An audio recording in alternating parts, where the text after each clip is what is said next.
kita dengarkan cerita Timun Mas, cerita anak dari Jawa Tengah.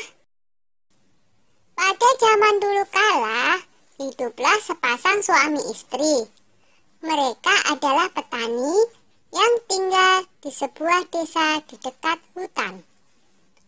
Mereka hidup bahagia. Sayangnya, mereka belum dikaruniai seorang anak. Setiap hari mereka berdoa kepada Yang Maha Kuasa agar segera dikaruniai seorang anak. Suatu hari, seorang raksasa melewati tempat tinggal mereka.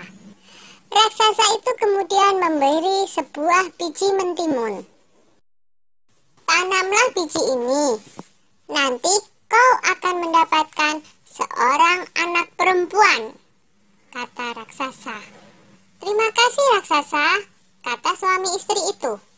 Tetapi ada syaratnya. Pada saat usianya 17 tahun, kalian harus serahkan anak itu kepadaku, saut raksasa. Tanpa pikir panjang, mereka segera menerima biji itu dan menyetujuinya.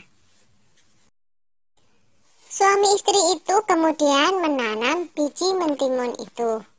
Setiap hari mereka merawatnya dengan baik.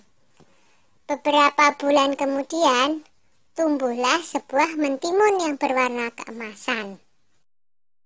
Buah mentimun itu semakin lama semakin besar dan berat.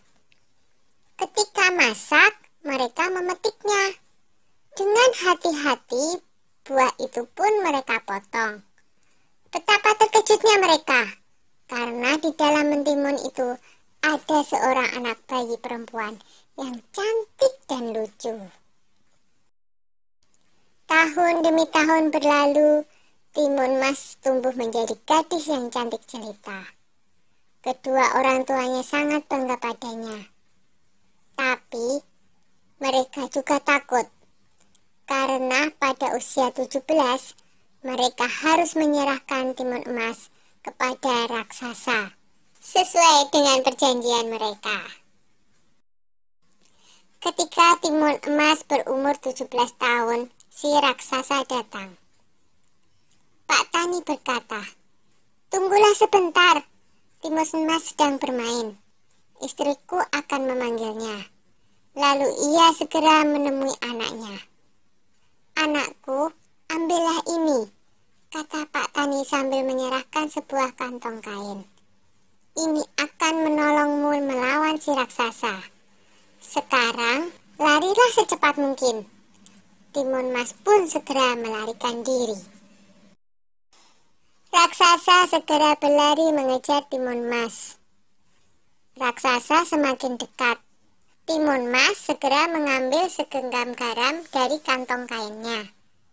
Lalu, garam itu ditaburkannya ke arah raksasa. Tiba-tiba, muncullah sebuah laut di depan raksasa. Dia terpaksa berenang dengan susah payah. Timun Mas berlari lagi, tapi kemudian raksasa berhasil mendekatinya.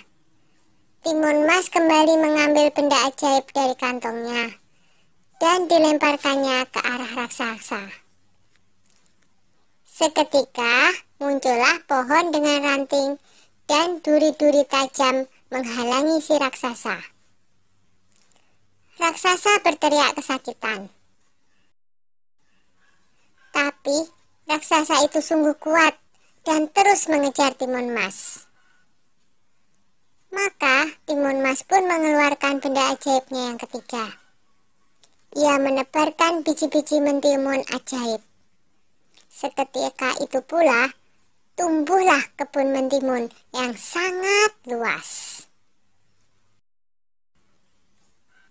Sampai akhirnya Timun Mas melemparkan benda ajaib terakhirnya, yaitu segenggam terasi udang yang berubah menjadi danau lumpur yang sangat luas.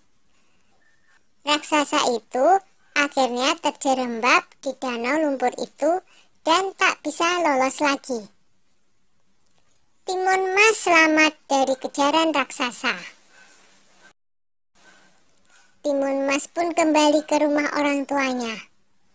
Ayah dan ibunya sangat senang melihat Timun Mas berhasil selamat. Sejak saat itu, mereka hidup bahagia bersama-sama. Sudah dulu ya cerita Timun Masnya. Jumpa lagi.